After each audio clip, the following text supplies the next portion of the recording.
Tonight, I'm excited to welcome Corinna Vallianatos with her new book Origin Stories and Eric Puchner with his new book Dream State. Corinna Vallianatos is the author of The Before Land and My Escapee, winner of the Grace Paley Prize for Short Fiction. Her work has appeared in the Best American Short Stories 2023, McSweeney's, and elsewhere. In her new book, Origin Stories, she tells tales that deal with subjects such as the source of love, marriage, motherhood, friendship, artistic ambition, restiveness, and shame. Their characters perceive more than they can explain, want more than they can have, and contend with the bounty and fragility of their relationships. Eric Pukner is the author of the story collection Music Through the Floor, a finalist for the New York Public Library's Young Lions Fiction Award, the novel Model Home, which was a finalist for the P.N. Pukner Award in Fiction, and his second short story collection, Last Day on Earth. His short stories and personal essays have appeared in GQ, Granta, Ten House, Best American Short Stories, and more. He has received an award in literature for the American Academy of Arts and Letters. His new book, Dream State, explores what it means to live with the mistakes of the past, both our own and the ones we've inherited. Written with humor, precision, and enormous heart, both a love letter and an elegy to the American West, Dream State is a thrilling, ambitious ode to the power of friendship, the weird weather of marriage, and the beauty of impermanence. Please join me in welcoming Corinna Vallianatos and Eric Puchner.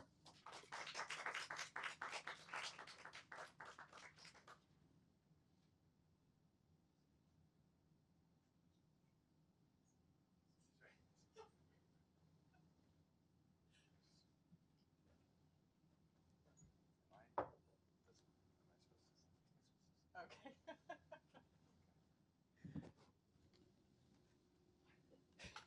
Hi, everybody.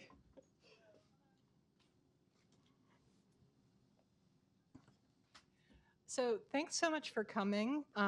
Thanks to Politics and Prose for having us. And Eric, thank you for joining me. My pleasure. Yeah, my honor. So we thought maybe we would just read a snippet and then we'd have a little exchange, a little back and forth with one another. So I'm going to read just the first few pages from the final story of the collection.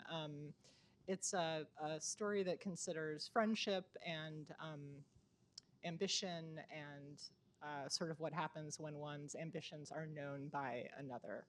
It's called This Isn't the Actual Sea. As I approached my friend's house, I could see by the number of cars on the street that many people had been invited, far more than I expected. I considered turning around.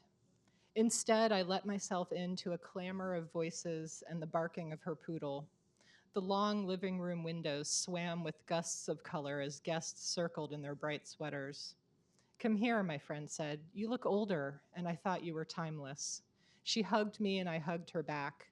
When I pulled away, my ring snagged in her hair. I apologized. "It was silly that we went so long without seeing each other," she said, dipping her head as I disentangled the ring, like a child letting its mother work out a knot. When she raised her head, she smiled over my shoulder at someone. "You embarrassed me." I pulled two long, crinkled strands of her hair from the ring, a flat, square, algae green and black speckled stone set in gold. It wasn't my wedding ring. My husband and I didn't wear wedding rings. Mine gave me a rash. His, he'd misplaced sinkside in a restaurant in LA, gone by the time we went back. The thought of wearing someone else's wedding ring seemed unlucky to me, darkly incantatory. Probably it had been sold. We decided not to replace it, and now as I released my friend's hair from between my pinched fingers and watched it drift to the ground, I wondered if this made us weak or strong, reckless in our indifference to the totems of our pairing.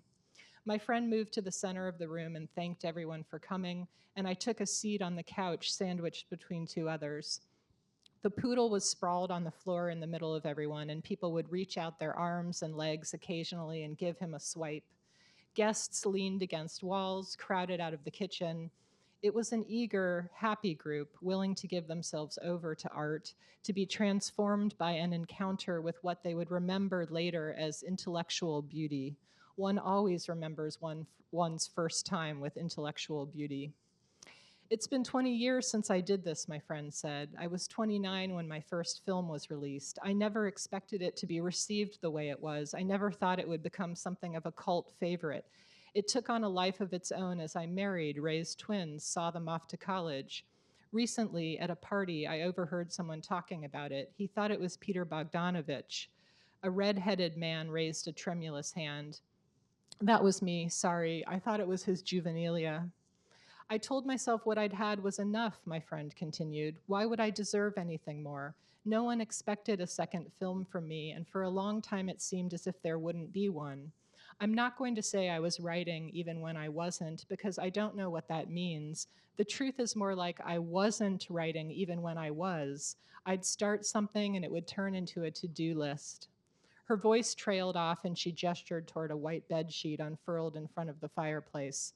And then this came to me. I give you the park. The lights dimmed and the movie began playing.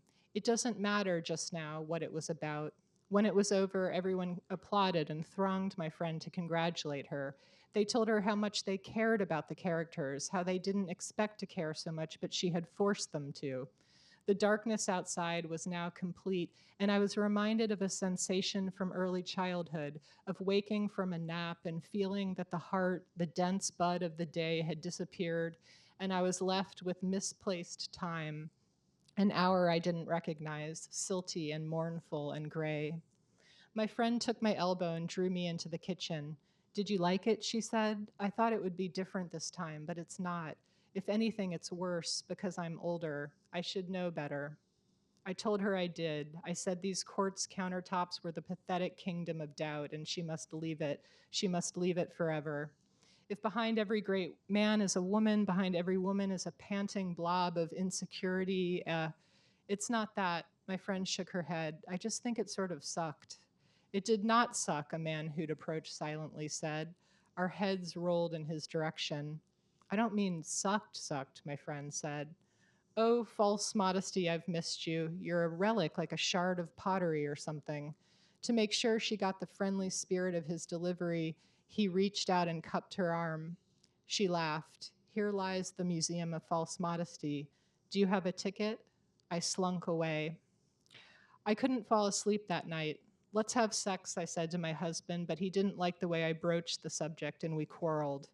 I rose from bed and scuffed into Birkenstocks and walked outside to the park across the street from our house. Leaves massed above me like filigreed clouds. Trash cans waited to be emptied, filled. Their inhuman patience leveled my racing heart. I, too, had given things to the world. Let's say poems, but they could be stories or novels or simply my opinions that I felt immediately I wanted to take back and hated with a sickening intimacy. Why did I feel that way? Here is the shuddering dark inside of my brain, these things seem to say. Here is my religion. Bear in mind, I am not religious. I'll stop there.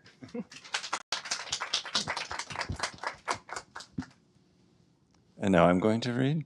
I think so. It's like playing tennis. Yes. There's also this echo. It's very disconcerting. Is it? Okay. It's like I'm reading to myself. I'm putting myself to sleep. Reading. Okay. The thing that I picked out is kind of depressing. I don't know why. There's a lot of humor in this book, but I decided to read this one about grief. It's just a few paragraphs. This is, it would be very hard to prepare you adequately for this, except that Cece, one of the characters in the book, bonds with another character in the book because they're both experiencing grief. They never got over the death of a loved one. Cece is still grieving her mother's death, which happened when she was a teenager. So what is she, like 28, I think, when the book begins. So it happened a while ago, but she's never gotten over it. So this is a flashback to that time in her life when her mother died. By the time it occurred to Cece that her mother was dying, she was dead. Even then, it seemed like possibly a mistake, like there was no way in hell her mother would have agreed to it. Cece hunched through the memorial service, unable to speak or move or smile. People hugged her, one after another, a series of random blows. At the National Cemetery, she stood on the perfect lawn rolling down to a smudge of ocean in the distance, the tombstones a run of dominoes waiting to be tipped, feeling like she'd been beamed to an alien planet. She could not fathom her own fingers. It was a military burial, with guards of honor and a flag-folding ceremony and a lone bugler playing taps. The long, sorrowful notes floated over the cemetery, turning everything into the tragic plot point in a movie. The grave sites and their wilting flowers, the guards of honor frozen like statues, the hole in the ground where her mother would be lowered and transformed into a skeleton. Such was the grace and beauty of the bugler's playing that Cece, returning to earth for a moment, couldn't help being moved. It seemed to give form to the precious void inside her. Then the bugler stopped in mid-note, as if he'd forgotten what song he was performing. He turned red with embarrassment. Finally, he took the bugle from his lips and shook it, and it played the lost note for a second, as if possessed by a ghost. It wasn't a real instrument at all, Cece realized, but a stereo made to look like one. The thing had run out of charge. A couple of the mourners giggled. Cece glanced behind her, startled. Later, in the middle of the eulogy, the bugle began playing again from its case. Strangeness and sorrow, strangeness and sorrow. Cece went back to school amazed that her life still existed. My mother is dead, she told herself, over and over, not immune to its dramatic value. It was precisely this sense of being in a play or a movie that made her death feel temporary. At any minute, the play would end and her mother would be alive again, taking her to the beach like she used to every weekend. Cece would massage her head while they watched stupid shows together, dizzy with the smell of sweat and jojoba oil. That smell. When Cece was little, she used to suck on her mother's hair, put strands of it in her mouth.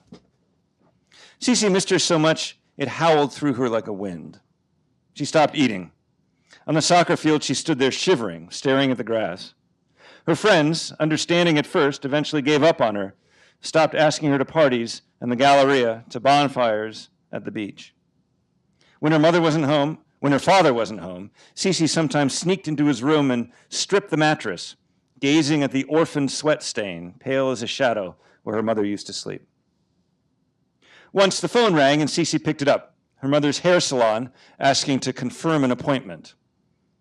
She died, Cece said, perhaps too softly to be heard, because the woman on the phone said, "Yeah, I believe so. Yes, a coloring. Missed the last one, so wanted to confirm." The next day, Cece drove to the hair salon and showed up for the appointment. The hairdresser didn't question who she was. He led her to a chair, then grabbed a book of color swatches and handed it to her. Cece flipped through the book, a rainbow of tiny rabbit's feet, and found one that matched her mother's hair. She smelled the swatch, but of course it smelled like nothing. She cried and cried, for the first time since the funeral. The hairdresser, perhaps used to such things, ignored her. He painted and foiled Cece's hair, then rinsed it out and revealed the hideous product of her grief.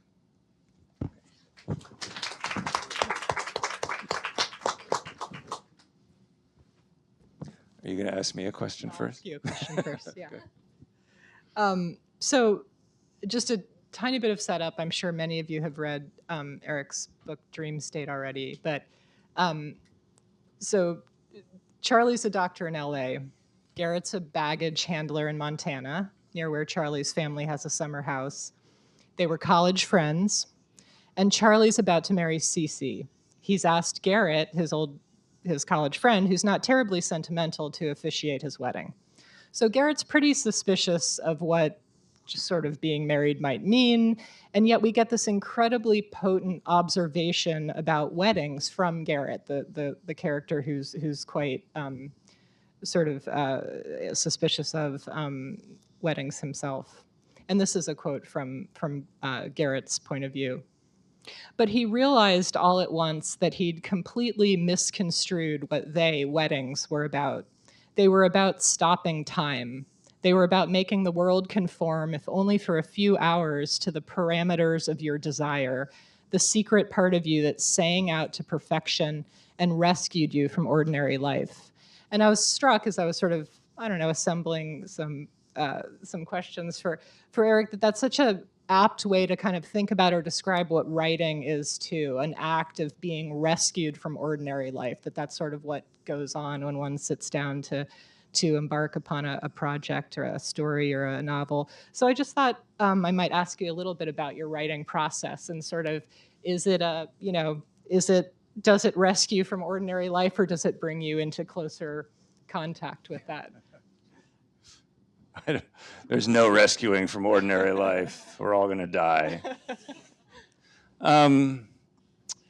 Yeah, I mean, I can't imagine my life, ordinary or extraordinary, without writing. I just can't do it. I've tried repeatedly to stop writing, and I couldn't do it. I often, when students come and ask me, I have some grad students here. You guys have never come and asked me this, but occasionally my undergraduates come and ask me, like, do I have talent? And it's an impossible question to answer because I have no idea if you have talent. You could go on to have amazing talent. But I do think that what I tell them when they say, like, am I going to be a writer? I say, why don't you try to stop for a while?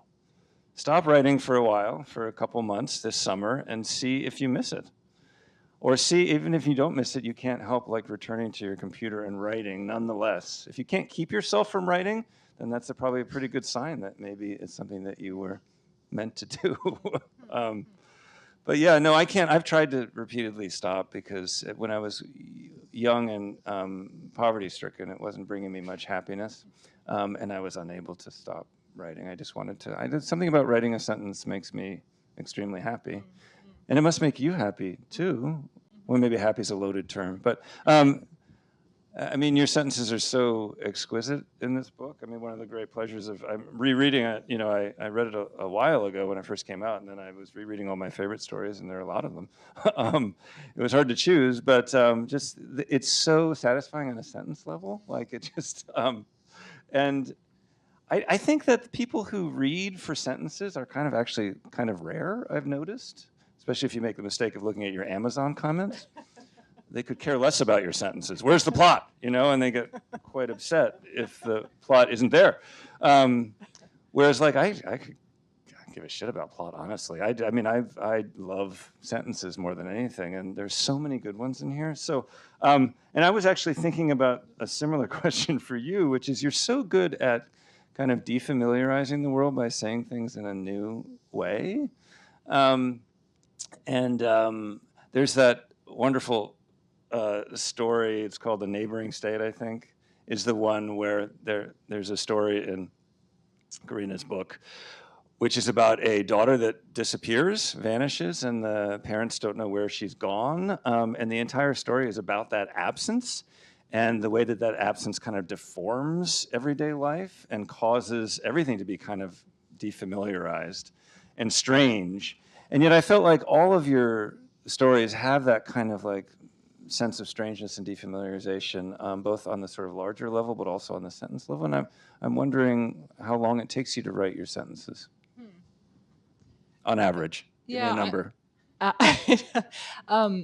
I mean, I'm a slow writer, so but I think I actually the sentence writing comes fairly swiftly and easily. And thank you, by the way, for that compliment.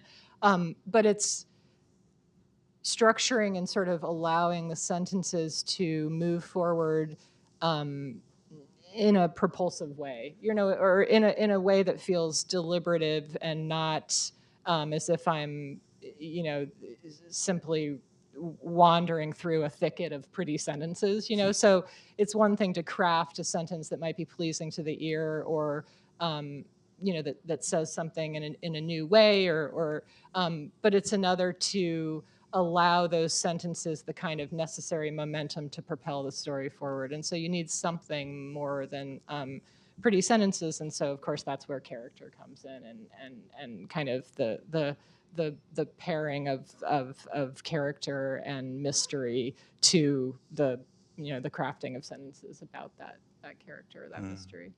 Okay. You make it sound very considered. Yeah. So I'm curious because when you sit down to write a story, so many of these stories go in unexpected directions. Like you think they're about one thing and then they don't end up being about that. They become about something that's just to one side of what you thought they were going to be about. So there's this terrific story where the protagonist, the narrator, I believe it's in first person, she's thinking about these two exes. And what's the name of that one? That one's Traveling Light. Traveling Light, right. So at the beginning, she's talking about this ex that she still sort of is in love with and this other one that she's not in love with anymore. And she returns to Charlottesville looking for this one ex. And so you're primed to be looking for the ex as well as a reader. You're waiting for that ex to enter the story, and you refuse to allow that to happen. The ex never enters the story, and it becomes about something different than you thought it was going to be. And then in the end, she meets a stranger, which is great, wonderful, this surprise at the end. So, sorry, I just ruined the ending for you, but no, it's still really mysterious. It doesn't matter if I've ruined it or not. So I'm wondering, like, when that happens in the process of writing the stories, do you know that they're going to be skewed and that it's not, the expectation is going to be kind of a false expectation for the beginning? I mean, in that example, so, I mean, yeah, it's fine to talk about the ending of the story. She encounters not the ex she's sort of longing to encounter, but the other ex. So she sees this, this other figure, the one who's always been more available to her and sort of the one who's responded to her maintained a relationship with her over the years. And so that, I think, is really sort of about not delivering what your character wants to your character, denying your character what they've longed for, but rather allowing her a vision of the sort of unexpected grace of the ex that she took for granted all along, a sort of moment where he, is gliding through an airport. She's arrived at the airport to leave town. He's arrived, he's come into town, and she sees him in a new way. She sees him as a sort of like dignified, autonomous creature who was not as available to her as she may have thought all along, who wasn't as pathetic as she may have thought all along. So he's sort of, some of his dignity is sort of restored to him in that vision. So it's about not giving your character what they want, but also, maybe pulling the rug out from underneath your character's pretensions or delusions a little bit. And so I think that's why that ending made a kind of sense to me. Should I ask you a question now? Well, now I'm reevaluating the whole ending. So the stranger is actually him? No, so she she sees the ex who's always been sort of more available to her, and then, but the final interaction is with another man. Yes, that's what I thought. Okay, thank God. I thought I had misread the story completely. You got it right. You're a close reader, a generous and close reader. But we're talking about character, so I can riff off of character now and ask you a character-based question with a very quick preamble. I've been reading the diaries of the wonderful Australian writer Helen Garner. Her diaries have just been collected in a volume called How to End a Story. And she's a writer of fiction and nonfiction.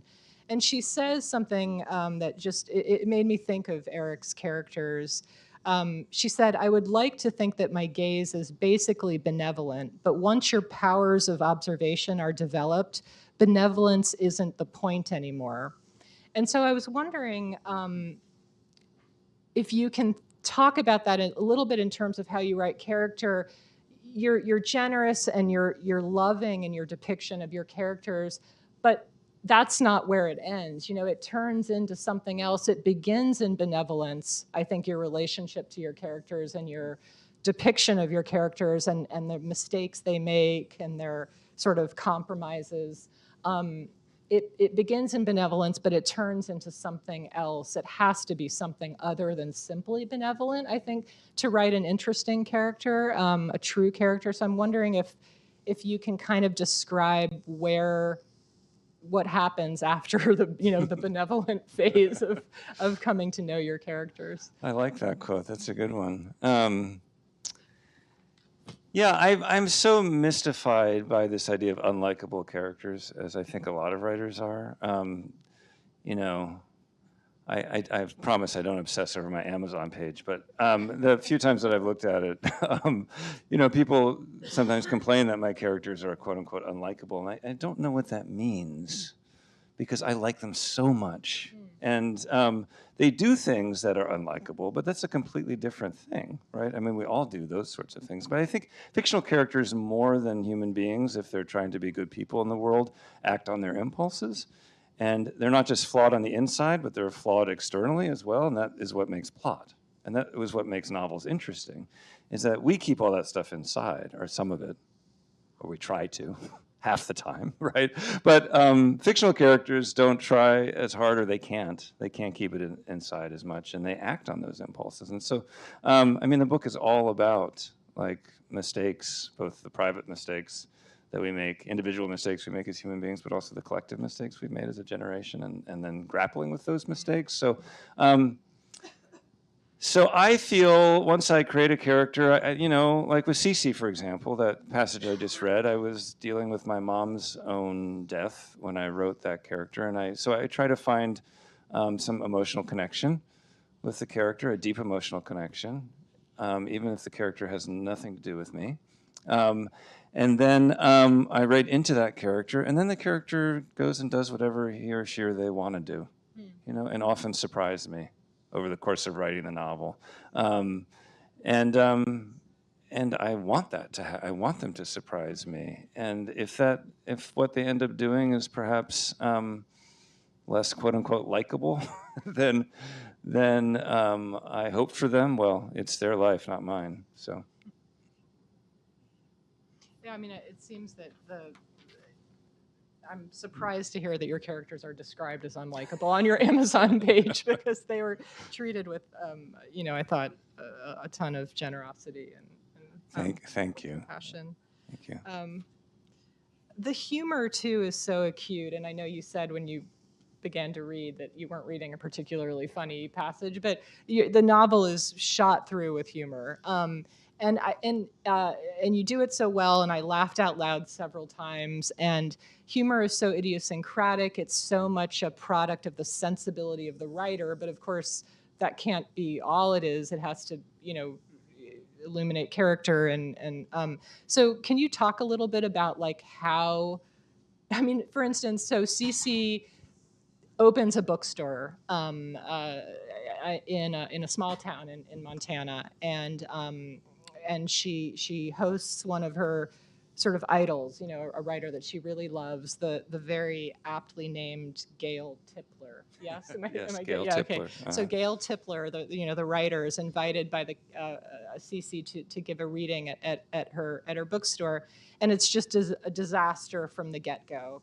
Cece's taken a tranquilizer unbeknownst to her. Ambien, yeah, by mistake. It's terribly thundering and pouring rain outside.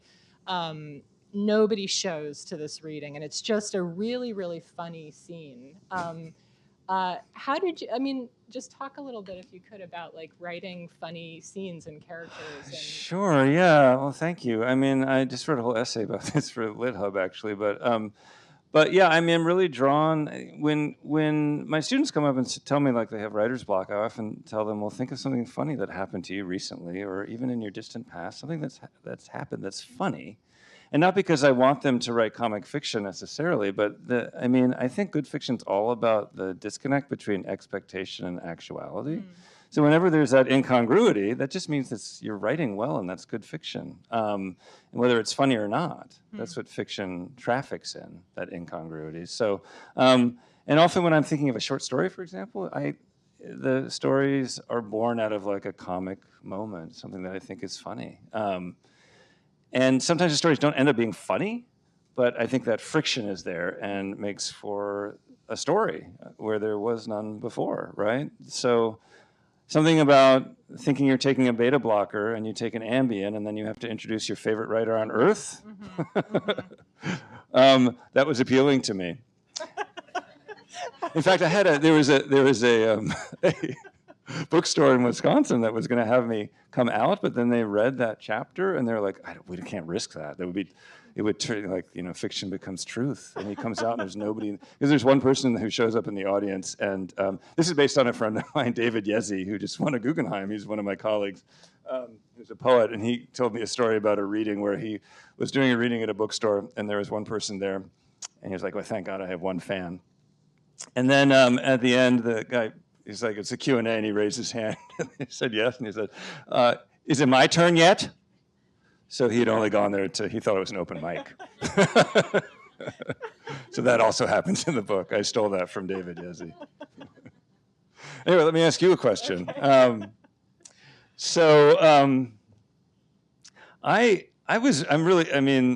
of the things that's so pleasurable about this book is that it's so full of like one-liners. I mean, they're not jokes, but they're so insightful and perceptive.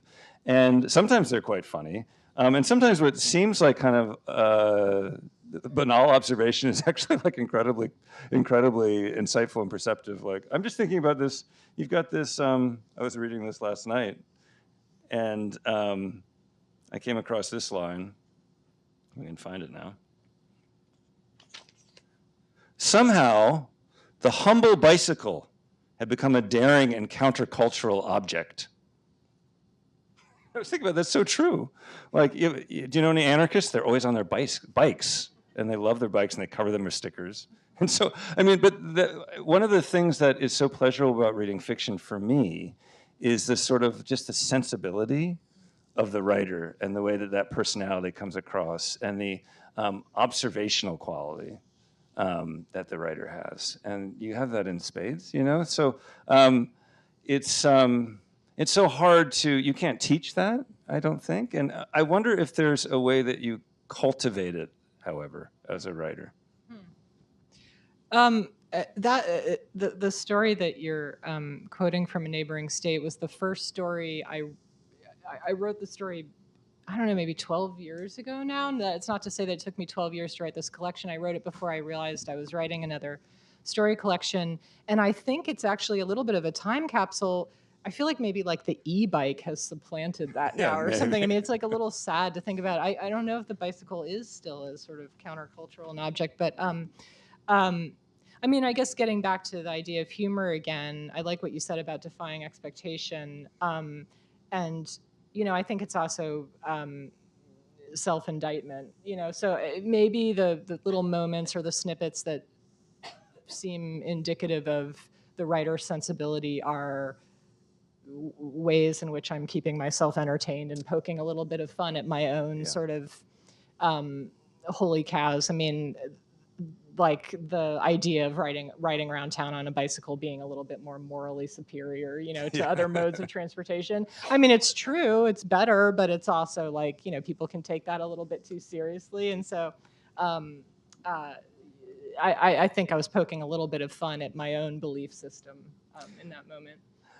But I'm also thinking about the final story. This isn't the actual C, which is about these two. It's a wonderful story if you haven't read it, but it's about these two friends, both of whom are artists, and they've had this kind of falling out, and then they are reconnecting after one of the friends makes a movie that happens to be based very much on something that happened that caused their falling out, right? So it's just an incredibly morally sort of like fraught premise. But there's all this stuff in there. Actually, maybe I can find this quote about kind of the secret world of an artist. And I was thinking of that Éluard quote where he's like, "There's a secret world. There is another world, and it's in this one." Because I think this story in particular sort of engages with that. And so you write in this story on page 162. To speak of this would expose us to scrutiny and take every last bit of her strength, the strength she was using to make her movie. It was only after she'd finished, when she had proofs of some sort, that she decided she could see me again. The proof wasn't the movie, it was the survival of her secret self. After all, her friends weren't making movies, the woman who taught her yoga class wasn't making a movie, the twins weren't making movies, her ex-husband wasn't making a movie, The neighbors who stopped her for small talk weren't making movies, and so the she they knew, the she in the material world wasn't making a movie either. It was some hidden, grotesque part of her, some immaterial urge that roiled inside her like steam in a bottle that was making a movie. So I was wondering if that's how you think of yourself, inside that artist part of you, which is this kind of grotesque part of you. That's a very personal question. I'm sorry, but I mean, I really related to that. There's this sort of like external me that picks the kids up from school and like pretends to care about all the skateboard tricks that my son has perfected, and then inside I'm thinking about my next novel. Yeah, I mean, I think that story is so much about the little suburban town in Southern California where my husband and I recently lived, Claremont, California, which is, as many, suburban towns across the country are, filled with self-righteous parents and, highly, very like academically motivated children, and people are very pleased with their lives, and there's just sort of a current of the material world, the external world seems very prevalent and maybe like all there is. And and then one can begin to despair, thinking maybe this is all there is. And so that whatever it is that drives a person to make art, to scroll away and sit in front of a computer and perhaps fruitlessly work on stories or make movies or do whatever that other activity is, begins to seem grotesque. It begins to seem like a grotesque exercise in perhaps misplaced hope, narcissistic reflection, and it's absolutely essential for survival. And so it's that sort of relationship between the grotesque and the secret and the essential that I think maybe speaks to what it is that drives one to make art, and certainly was what I felt as a mother in this very sweet, very suburban town where we lived. Shall I ask you a question? How are we on time? Near Okay. Q&A time? Q&A. Do you think it's a good time to? It depends on what your next question is. Shift gears? This is a really open question, and maybe I'll just throw this out, and then we can hear from if any of you have questions. So the Dream State is such a ambitious, sprawling, multi-generational novel, and it's a character-driven novel, but like it's also got a really robust plot. So what came easiest to you? I mean, because it just seems like such an ambitious project, and I'm sure it was. There were a lot of roadblocks and a lot of false starts, but was there any one facet of the novel that just, really made itself apparent immediately, and that was like, I have this thing, and this, other stuff may change, but I have like this character, or, what was the kind of through line from the get-go? Yeah.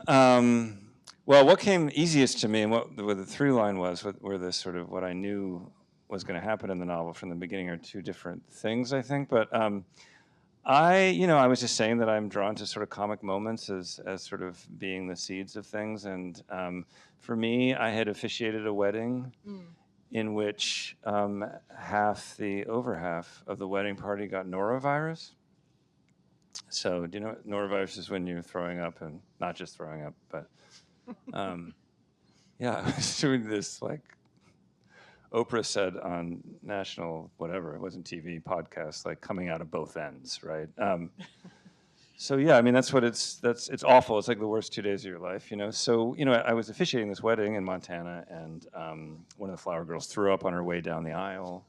Yeah, it was awful. And the groom had to sit down. He was like so green and sick, and just hilarious, right? So I thought, yeah, that's going to be. I was just drawn to that disaster wedding, right? Even though the people who got married are still like, they're lovely people. They have 5 children and they're happily married, and they've been happily married for many, many years. So, in fact, every time I talk about this wedding, I feel so guilty inside because I know these people and I love them dearly. And they forgave me. They told me it's okay, Eric. It's a funny story. But I had this idea that the very first part of the book would be heading towards this kind of disastrous wedding, and that it would be kind of a disaster on the outside, but really something even more profound was going to happen, and it was going to be the sort of fulcrum on which the rest of the book shifted. So I had that. So I knew I was working towards that, but I actually didn't know what was going to happen, like who was going to end up with whom. I think my first conception of the book, it was going to be kind of a close call, and then the 3 characters who are this kind of weird love triangle in the book would have to grapple with the closeness of that call throughout the rest of the book. It was going to be about regret one way or the other, right? I knew that. So yeah, but in terms of the easiest stuff to write for me, it was like anything that involves skiing, because I love to ski so much, and I'd never given myself permission to ski, and I come from this family of maniac skiers.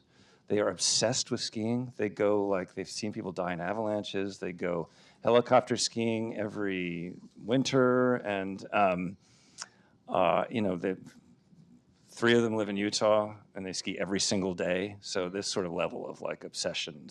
And it's something that I love to do. So I'd never written about something that I love to do that much before, and it was so easy and fun. And it made me feel like I was skiing, and it was much less expensive than going skiing. So I had a great time writing this.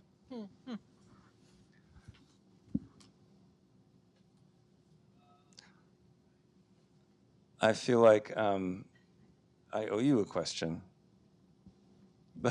Or do we need to do Q&A now? I think so. Okay. Yeah. All right. Yeah. I mean, if there are questions. I have a question. Yeah. Should I use the mic or Yeah, we have people listening online. Oh, I forgot. There are people listening. This question is for Eric. So the 4th character in the book, the climate of Montana, or Montana itself, was that always a part of the plan, to have that be such an overlying theme throughout the story? Yeah, great question.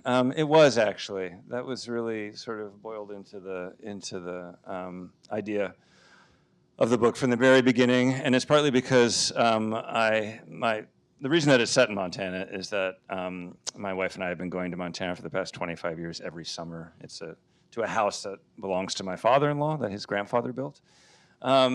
And we've just watched what's happened to the climate and to this place that we love. It's become so increasingly palpable, how hot it's getting every summer, hotter and hotter.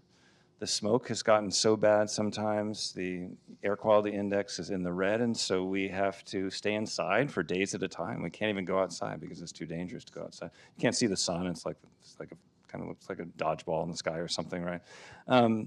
So I've just seen it get much, much worse. And I actually had to go, as I was writing, because the book, not this book, but this book, it projects into the future. So as I was writing the book, the climate stuff was getting more and more dire than I thought it would be. So I had to go back and change stuff and make it hotter and make it worse as I was writing the book, because it wasn't bad enough. And the lake itself, it used to be that you could run off the end of the dock and dive in and not break your neck. Now you can't really jump in without hurting yourself. So the lake has gotten, because the snow melt has been so affected, there's just less snow. Yeah. So yeah, good question. But yeah, that was the whole idea of the book from the very beginning, that it was going to follow 50 years, and it was going to be kind of an elegy, both a love letter and an elegy to the American West.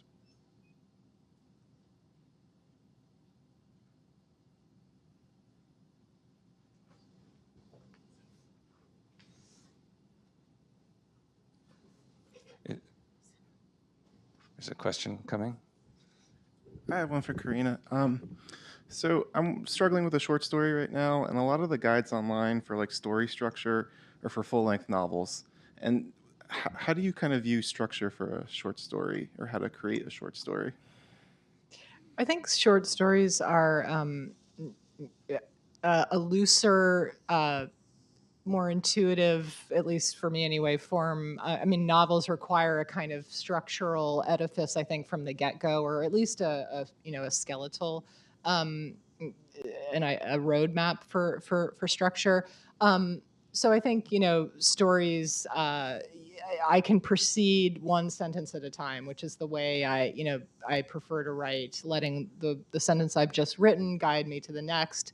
And then a structure begins to sort of appear as I write the thing, and I've sort of become aware of what sort of story I'm writing as I write it. Whereas I think with a novel, I sort of need that idea from the get-go. I can't figure it out as I go along.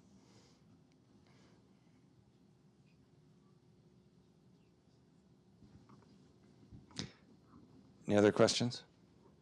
Here we go.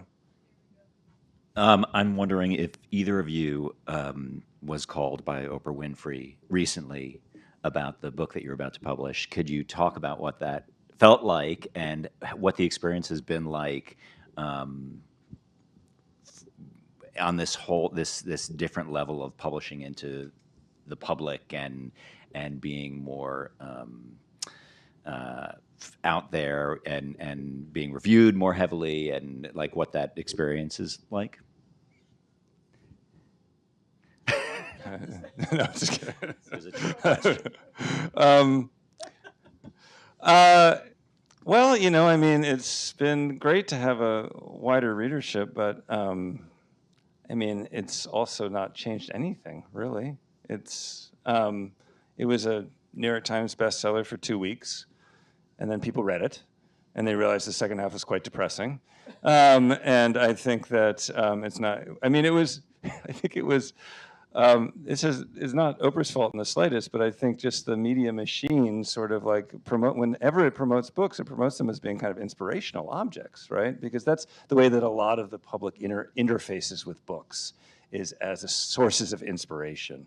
So then when you have a book that's really about loss, because my book is completely about loss, it's about impermanence, but it's also about the fact that impermanence is really sad, but it's also what makes life beautiful and worth living, at the same time.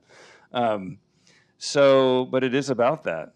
It's about getting older. It's about the earth getting older. It's about people getting older, and it's about death and all that stuff that awaits us, right? So it's not an escape, and I think that, I guess, I don't think it's the sort of book that's going to be on the bestseller list again and is going to stay there for the next 2 years or something like that. And feel very good about that. I feel fine about that. That sounds snobby. I don't mean to be snobby at all. I think different books have different functions. But I've never been the writer that sort of, that felt comfortable with endings in particular that felt like they weren't completely honest. That to me, if I ever lost that, I wouldn't call myself a writer anymore. It's incredibly important to me to feel like I'm telling the truth, the emotional truth. And so, that said, like the second half of the book is kind of, people say it's dark. I don't know what it is. It's just lifelike to me, right? But also I love the Russian novels so much, and I love the fact that you read Tolstoy, you read Dostoevsky, and like the entire gamut of human emotional experiences on the page. So there are these vicissitudes of like with Dostoevsky, maybe like 4 or 5 different emotional experiences within a given paragraph. The characters are bouncing between like total despair and utter elation, and I love that because that's the way that I experience life. I go around just like bouncing between these poles of emotional extremes all the time, and I wanted that in the book. So I wanted there to be lots of joy and humor, but I also wanted there to be sadness and despair and hope and gloom and everything. So.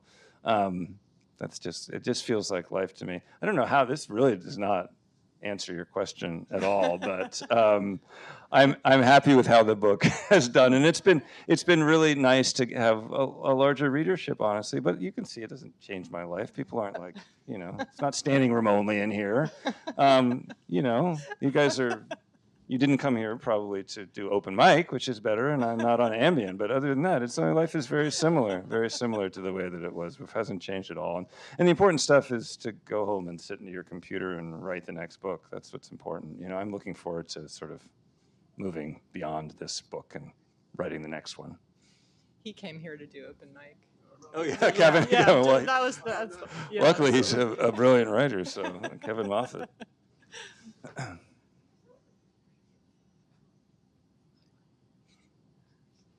This is for Karina. We, the graduate class, my graduate class read This Isn't the Actual Sea for a class of ours, and I'm interested in you in the reading that you kind of brought this part up.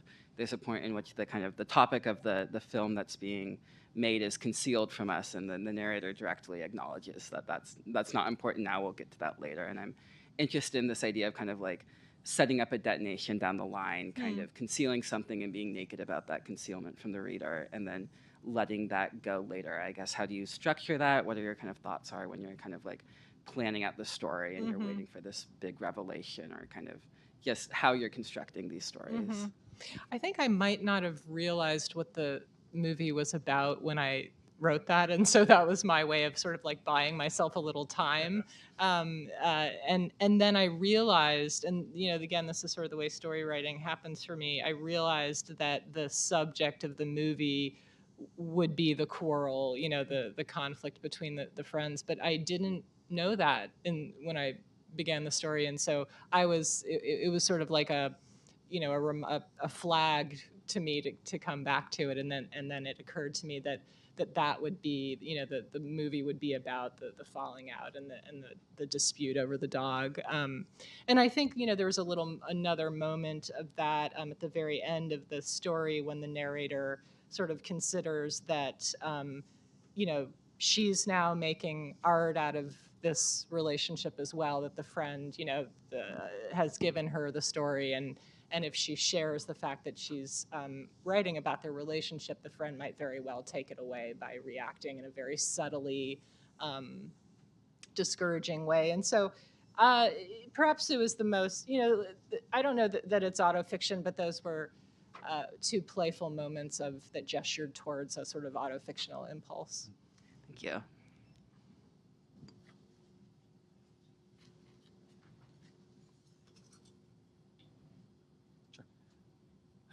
And that concludes today's event. Please give these two a round of applause.